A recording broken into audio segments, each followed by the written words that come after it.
Hello students, technical study সেন্টারে সবাইকে স্বাগত। আজ আছি তোমাদের সাথে বিশ্ববিদ্যালয় টেকনিক্যাল স্টাডি সেন্টারের পক্ষ থেকে। আজ একটা নতুন টেকনিক্যাল প্র্যাকটিক্যাল নলেজ শেয়ার করতে চলেছি তোমাদের সাথে। আশা করি তোমরা বুঝতে পারছো আজকে আমাদের কিসের প্র্যাকটিক্যাল বা কিসের থিওরিটিক্যাল বা কিসের টেকনিক্যাল ভিডিও। তোমরা একটা ছবিতে ছোট্ট জিনিস দেখতে পাচ্ছ ব্ল্যাক কালারের। আশা করি এইটা অনেকেই চিনতে পারছো। দেখো ভালো করে আমি একটু রাউন্ড করাচ্ছি। আশা করি বুঝতে পারছো এটা কি। যারা টেকনিক্যাল স্টুডেন্ট বা বিভিন্ন ফ্যাক্টরিতে চাকরি করছো বা বিভিন্ন সেক্টরে আছো, মেকানিক্যাল সেক্টরে বা তোমরা প্রোডাকশান টেকনোলজি বা ম্যানুফ্যাকচারিং প্রসেসের সাথে যুক্ত আছো, তারা প্রত্যেকেই জানো এর গুরুত্ব কতটা। হ্যাঁ, ঠিক ধরেছ, এটাকে আমরা বলি ডাবল পিন। মেকানিক্যাল সেকশানে বা প্রোডাকশান টেকনোলজি বা ম্যানুফ্যাকচারিং প্রসেসে এটা একটা গুরুত্বপূর্ণ বস্তু, যেটা আমরা বিভিন্ন ফিটিংয়ের কাজে ইউজ করি। তো কেন আজকে ডাবল পিন নিয়ে ভিডিও? কারণ টেকনিক্যাল পরীক্ষা যত দিন যাচ্ছে অনেকটাই আপডেট হচ্ছে। এখন টুলসের মধ্যে শুধুমাত্র ফাইল, স্ক্রুড্রাইভার বা নাট বোল্টের মধ্যে সীমাবদ্ধ থাকলে হবে না। এখন অনেকটাই আপগ্রেডেড, অনেকটাই নতুন কিছু জানতে হবে। ফ্যাক্টরিতে বা প্রোডাকশানে যত রকম যা কিছু ফিটিংয়ের আইটেম, সেই সম্বন্ধে নলেজ থাকতে হবে। যত তোমার প্র্যাকটিক্যাল নলেজ, যত তোমার টেকনিক্যাল নলেজ থাকবে, ততই তুমি কিন্তু কম্পিটিশানে অনেকটাই এগিয়ে থাকবে। সেই জন্যেই এই ধরনের ভিডিও শেয়ার করছি। আর এই কোশ্চেন বা এই ডাবল পিন থেকে অনেকগুলো কোশ্চেন কিন্তু বিভিন্ন পরীক্ষায় এসছে, কিন্তু অনেক স্টুডেন্টেরই এই ধরনের জিনিসটার সাথে পরিচিতি নয়। কারণ তারা অনেকেই ফ্রেশার স্টুডেন্ট, তারা প্র্যাকটিক্যালি কাজ করনি, অনেক থিওরিটিক্যাল পড়েছে বা জিনিসটা নিয়ে অতটা অবহিত নয়, তার জন্য অনেকের কাছে এই জিনিসটা অজানা। কিন্তু এখন আর অজানা থাকবে না। আমরা চেষ্টা করছি প্রতিনিয়ত তোমাদের কাছে এই ধরনের টেকনিক্যাল পার্টসের ভিডিওগুলো তুলে ধরা, যাতে তোমরা আগামী দিনে টেকনিক্যাল কম্পিটিটিভ পরীক্ষায় এই ধরনের কোশ্চেনের সম্মুখীন হতে পারো, অথবা প্র্যাকটিক্যালি কোনো ফ্যাক্টরিতে বা কোনো প্রোডাকশানে বা ম্যানুফ্যাকচারিংয়ের সাথে যখন কাজে যুক্ত হবে, অবশ্যই এর সামনে তোমাদের আইডিয়া হয়ে যাবে। যাই হোক, তো টেকনিক্যাল পরীক্ষায় আগামী দিনে যদি ডাবল পিন থেকে কোশ্চেন হয় বা কী ধরনের কোশ্চেন আসতে পারে, এটা অবশ্যই জানা দরকার। প্রথমে এর একটা স্ট্রাকচারটা দেখিনি, দেখো ভালো করে দেখো। এটা একটা লম্বা পিন, পুরো বডিটা সারফেস করা আছে। পিনটা হচ্ছে সেলফ রিটেনিং ফাস্টনার হিসেবে পরিচিত।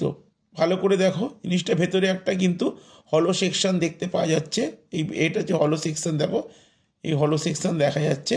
এবং পিনটা কিন্তু পুরোটাই রাউন্ড, কিন্তু মাঝখান থেকে দেখো এই জায়গাটা চেরা আছে, এই জায়গাটা চেরা দেখতে পাচ্ছ, আশা করি এই জায়গাটা চেরা। এইখানে কোশ্চেনটা হচ্ছে কেন এই জায়গাটা পিনটা প্রথম থেকে লাস্ট পর্যন্ত এরকম লম্বভাবে চেরা। প্রথম কথা বলি, এই পিনটা একটু স্প্রিং টাইপের, মানে আমরা এই পিনটাকে যেখানে ফিটিং করব সেখানে এই পিনটা তার প্রেসারাইজডভাবে তার কাজ করবে।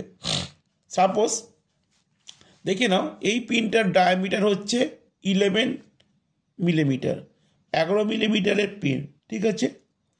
কিন্তু যেখানে আমরা ফিট করব সেখানে অবশ্যই কিন্তু তোমার এটা ইন্টারসেকশন অফ হোল ফিটিং হবে। তার মানে এটা আমরা একটা হোলে ফিটিং করব, কিন্তু হোলের যে ডায়ামিটার আর এই ডায়ামিটারের সাথে কিন্তু একটা ডিফারেন্স থাকতে হবে।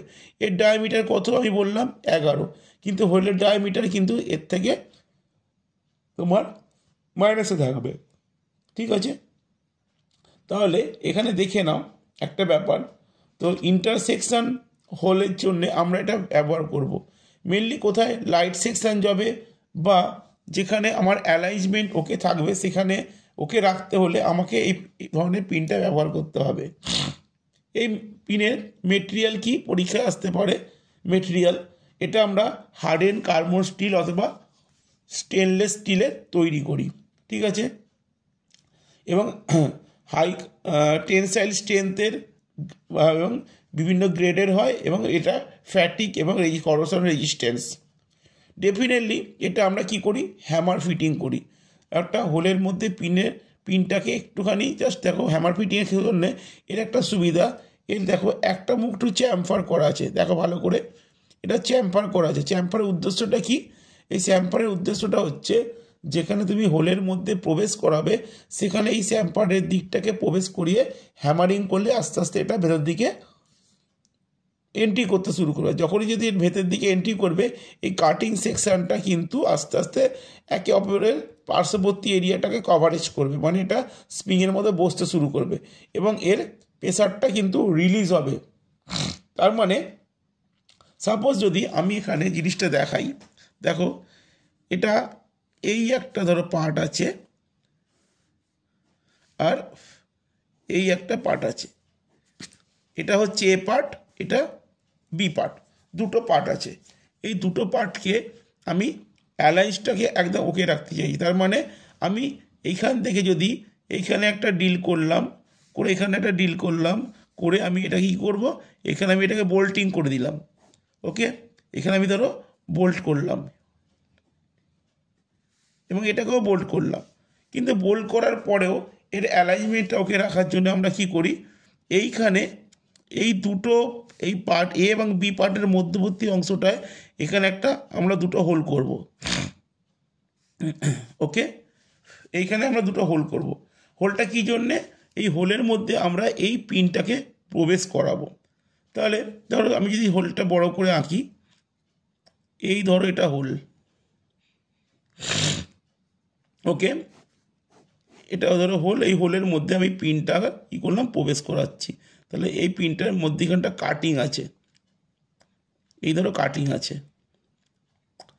তাহলে কী হবে, যখন এখানে হোলটার মধ্যে প্রবেশ করাবো এবং এখানটা হ্যামারিং করবো, আস্তে আস্তে এই পিনটা কী করবে, প্রেসার রিলিজ করবে, মানে প্রেসারটা ছাড়বে। যেহেতু পিনের ডায়ামিটার হোলের ডায়ামিটারের থেকে বড়, সেই জন্যে আমি যখন হোলের ডায়ামিটারের মধ্যে পিনের ডায়ামিটার ঢোকাবো তখন এটা প্রেসার রিলিজ করবে, আস্তে আস্তে এটা জাম হয়ে যাবে। তার মানে এখানে যখন আমি এই দুটো পজিশানে যখন এই পিনটা ফিটিং করব, হ্যামারিং করব, আস্তে আস্তে এর সাথে কিন্তু এর সেকশান অ্যালাইনমেন্টটা এবং অ্যাডজাসেন্ট সাইডটা পুরোপুরি লকড হয়ে যাবে।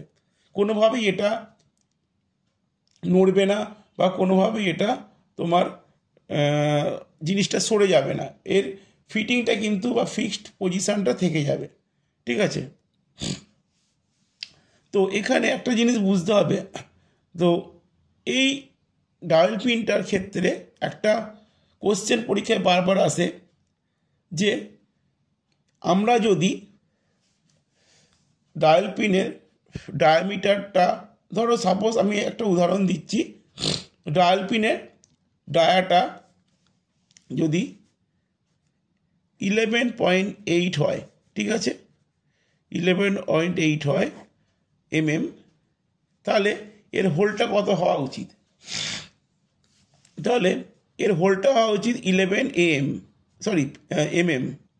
তো 11 এর হোলটা হবে এবং তার মধ্যে আমি 11.8 এর পিনটা প্রবেশ করাবো, তাই তো। এবার প্রবেশ যখন করাবো তখন কি হচ্ছে, হিসাব মতো 0.8 আমার প্রেসার রিলিজ করার জায়গা থাকবে। যদি আমি ডায়ামিটারে ধরি তাহলে দু সাইড থেকে যদি আমি ক্যালকুলেট করি তাহলে এটা আমার 0.4 প্রেসার রিলিজ করবে। তাহলে এইভাবে ডায়াল পিনটা তার কাজ করতে সক্ষম হবে।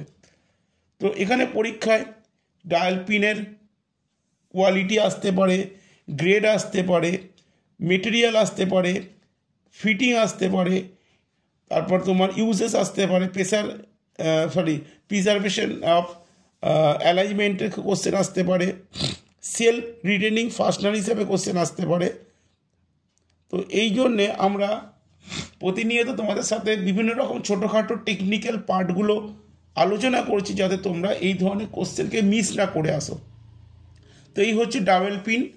আমি আবার কথাটা বলছি, উচ্চারণটা হচ্ছে DOWL, EL, ডাবল পিন। ওকে, অনেকে ডাবল বলে, কিন্তু উচ্চারণটা হচ্ছে ডাবল পিন।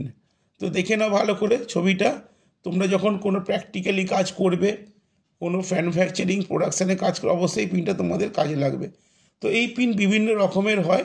তো বেসিক্যালি এই চেরা পিনটাই কিন্তু আমাদের ফিটিংয়ের কাজে ব্যবহৃত হয়। তো আমরা ভিডিওটা এখানেই শেষ করছি।